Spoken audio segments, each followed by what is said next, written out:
Hello and welcome to biology, जहां हम करेंगे बायोलॉजी को सिंप्लीफाई। ये चैनल है उन सभी के लिए जो कर रहे हैं क्लास 9 की प्रिपरेशन, 10th की प्रिपरेशन, सीखना चाहते हैं आंसर्स को कैसे लिखा जाए, और उनके लिए भी जो करना चाहते हैं अपनी बेसिक्स को रिवाइज और स्ट्रॉन्ग।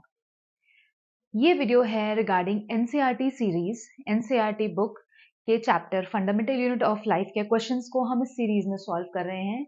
और इसी सीरीज में नेक्स्ट क्वेश्चन है, कौन सा सेल डिवीजन सेल ग्रोथ और रिपेयर के लिए यूज होता है और कौन सा सेल डिवीजन रिप्रोडक्शन में यूज किया जाता है। इसको समझने से पहले हमें दो चीजें समझनी पड़ेंगी। सेल डिवीजन जरूरी क्यों है? सेल डिवीजन इसलिए जरूरी है ताकि सेल का नंबर बढ़ाया जा सके। सिंपल, सेल डिवाइड होती है अपने ही जैसे और सेल्स बनाती है। दूसरी, दो अलग अलग तरीके के सेल डिविजन्स की क्या जरूरत है? दो अलग अलग तरीके के सेल डिविजन्स नेचर में हैं। एक है माइटोसिस और दूसरा है मियोसिस। अब हम इसको समझने की कोशिश करेंगे इन पॉइंट्स के थ्रू कि कब, कहां और क्या हो रहा है। मियोसिस कहां हो रही है, माइटोसिस कहां हो रही है, और किस टाइप के सेल डिवीजन की कहां क्यों जरूरत पड़ रही है। चलिए स्टार्ट करते हैं। पॉइंट है व्हेन। व्हेन मींस कब। माइटोसिस कब होगी? माइटोसिस उस केस में होगी जहां हमें क्रोमोसोम नंबर को सेम रखना है। मींस कि एक सेल डिवाइड होती है दो सेल में, और दोनों जो डॉटर सेल्स हैं उनमें क्रोमोसोम नंबर को सेम रखना है। सपोज करते हैं कि क्रोमोसोम नंबर है किसी भी ऑर्गेनिज्म का या डिवाइड होने वाली सेल का n, तो जो डॉटर सेल्स होंगी उनका भी क्रोमोसोम नंबर n होगा। मींस कि क्रोमोसोम नंबर हमने सेम रखा। मियोसिस कब होगी? मियोसिस को रिडक्शन डिवीजन कहते हैं, या क्रोमोसोम नंबर हाफ हो जाता है मियोसिस में। तो मियोसिस कब होगी? जहां पे सेल को डिवाइड होके ऐसी सेल्स बनानी है जिनमें क्रोमोसोम नंबर को हाफ करना है। तो मियोसिस कब हो रही है? जब क्रोमोसोम नंबर हो रहा है n/2 या हाफ।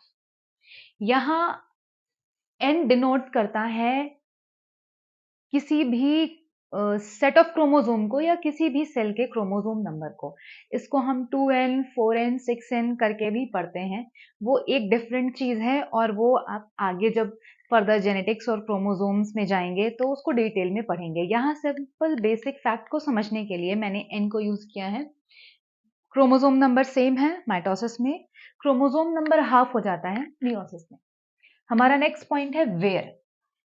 माइटोसिस कहाँ होगी? माइटोसिस ऐसी जगह पे होगी जहां पे कि सेल्स सिमिलर क्रोमोसोम नंबर के साथ बननी है। लाइक हमारी बॉडी को ग्रोथ चाहिए, एक सेल से कई ज्यादा सेल्स बनानी है, छोटे से बड़ा करना है किसी भी टिश्यू को, किसी भी ऑर्गन को। वहां पे हमें क्या चाहिए? माइटोसिस चाहिए। तो सिंपल ये क्या होगी? बॉडी सेल्स में। कहाँ होगी? Body cells. बॉडी सेल्स, या इनके लिए हम दूसरा टर्म भी यूज करते हैं, सोमैटिक सेल्स और सोमैटिक टिश्यू। बायोलॉजिकल टर्म है somatic tissue, body cells. Meiosis कहाँ होगी?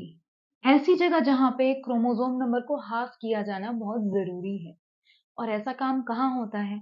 रिप्रोडक्टिव टिश्यू में। तो मियोसिस कहाँ होगी? रिप्रोडक्टिव टिश्यू में। रिजल्ट, आउटकम, माइटोसिस का रिजल्ट क्या है और मियोसिस का रिजल्ट क्या है? माइटोसिस का रिजल्ट क्या होगा? क्रोमोसोम नंबर सेम है तो ऐसी सेल्स बनेंगी जो कि सेम कैरेक्टर्स को कैरी करेंगी और उनका उनमें क्रोमोसोम नंबर भी सेम होगा। तो रिजल्ट क्या होता है? Two daughter sales.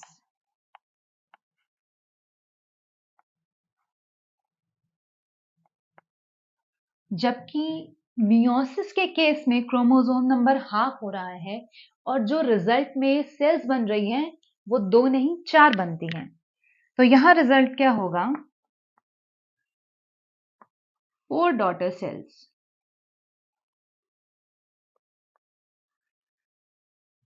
ना, ये तो सिंपल प्रोसीजर की बात हुई कि ऐसा हो रहा है, क्रोमोसोम नंबर हाफ हो रहा है, क्रोमोसोम नंबर सेम सेम रह रहा है, दो सेल्स बन रही हैं, चार सेल्स बन रही हैं। रिप्रोडक्टिव टिश्यू में होगा या फिर सोमैटिक टिश्यू में होगा, ग्रोथ के लिए होगा, नंबर ऑफ सेल्स बढ़ाने के लिए होगा। अब ये अलग अलग टाइप ऑफ सेल डिविजन्स की सिग्निफिकेंस क्या है, इंपॉर्टेंस क्या है, क्यों नेचर ने इस तरीके के सेल डिविजन्स को रखा हुआ है? क्यों नहीं एक ही से काम चल जाता? सपोज करिए अगर सिर्फ माइटोसिस ही हो, मियोसिस नेचर में एग्जिस्ट ना करे। तो सिंपल एक ऑर्गेनिज्म है, उसको रिप्रोड्यूस करना है, उसकी बॉडी में रिप्रोडक्टिव ऑर्गन्स हैं, रिप्रोडक्टिव ऑर्गन्स में गमीट बनेगा।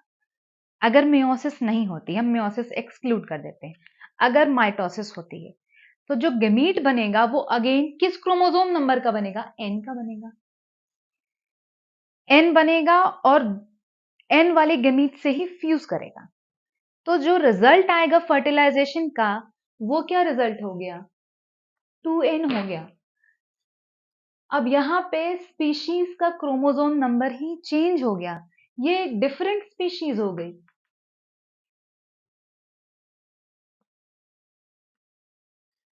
माइटोसिस के थ्रू गैमीट प्रोडक्शन अगर हो रहा है और क्रोमोसोम नंबर किसी स्पीशीज का n है और उसमें मियोसिस नहीं होती, माइटोसिस होती है, तो गमीट्स के फ्यूजन के बाद, फर्टिलाइजेशन के बाद जो जाइगोट बनेगा, उस जाइगोट में कितने सेट ऑफ क्रोमोसोम्स होंगे?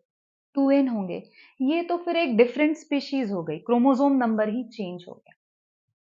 स्पीशीज के एग्जिस्टेंस को, स्पीशीज की कैरेक्टर्स को, स्पीशीज के क्रोमोसोम नंबर को बनाए रखने के लिए नेचर ने क्या इन्वेंट किया है? मियोसिस। अब देखिए, मियोसिस के थ्रू क्रोमोसोम नंबर हाफ होता है। रिप्रोडक्टिव ऑर्गन में मियोसिस हो रही है, गमीट बन रहा है with this half number of chromosome. ये फ्यूज करता है विद दूसरे गमीट जिसके पास भी है हाफ नंबर ऑफ क्रोमोसोम। तो n+2 ऐड होता है n+2 में, तो रिजल्ट क्या आता है? n। अब स्पीशीज का क्रोमोसोम नंबर सेम है, उसके कैरेक्टर्स सेम है, उसके कैरेक्टर्स में कोई चेंज नहीं है। ऑल दो मॉडिफिकेशंस होते हैं, वेरिएशंस आते हैं, वो इवोल्यूशन का प्रोसेस है, बट स्पीशीज के क्रोमोसोम नंबर को सेम रखने के लिए नेचर ने क्या इन्वेंट किया है? मियोसिस। तो सिग्निफिकेंस या इंपॉर्टेंस में हम क्या लिख सकते हैं? माइटोसिस की इंपॉर्टेंस कहां है? जहां हमें ग्रोथ करनी है, ग्रोथ करनी है या फिर सेल नंबर को इंक्रीज करना है या रिपेयर करना है। कहीं डैमेज हो गया है, कोई वुंड है, कट है, उस घाव को भरना है, तो उसको भरने के लिए अब हमें क्रोमोसोम नंबर हाफ तो करने वाली सेल्स चाहिए नहीं, हमें सेम क्रोमोसोम नंबर की सेल्स चाहिए, बॉडी की ही सेल्स चाहिए। तो वहां क्या होगा? माइटोसिस होगी। लाइक चोट लग जाती है तो वो घाव भरता कैसे है? माइटोसिस के थ्रू। मियोसिस का क्या सिग्निफिकेंस होगा? स्पीशीज के एग्जिस्टेंस को मेंटेन करना, स्पीशीज कैरेक्टरिस्टिक्स को मेंटेन करना, स्पीशीज के कैरेक्टर्स को मेंटेन करना या एग्जिस्टेंस को मेंटेन करना। ये दो अलग अलग टाइप ऑफ सेल डिवीजन जो कि दोनों नेचर में होते हैं, ऑर्गेनिजम्स में होते हैं, हमारी खुद की बॉडी में होते हैं। ग्रोथ के लिए, छोटे बच्चे से बड़े होने के लिए माइटोसिस, एंड रिप्रोडक्शन के लिए जब हमें रिप्रोड्यूस करना है, ऑफस्प्रिंग्स पैदा करने हैं, तो वहां पे क्या काम आता है? मियोसिस। आप जानते हैं ह्यूमन बॉडी का क्रोमोसोम नंबर है 23 पेयर्स या 46। अगर हम माइटोसिस वाले गमीट को फ्यूज करा दे माइटोसिस वाले गमीट से, मींस 46 + 46, तो एक नई ही स्पीशीज या नया सेट ऑफ क्रोमोसोम नंबर हमें मिल जाएगा। यही डिफरेंस है मियोसिस और माइटोसिस का। इस एक छोटे से एग्जाम्पल के थ्रू आप कोट कर सकते हैं आंसर्स में और ये बता सकते हैं कि अलग अलग सेल डिवीजन की क्या सिग्निफिकेंस है और किस टाइम पे कौन सा सेल डिवीजन हमारे लिए काम आता है।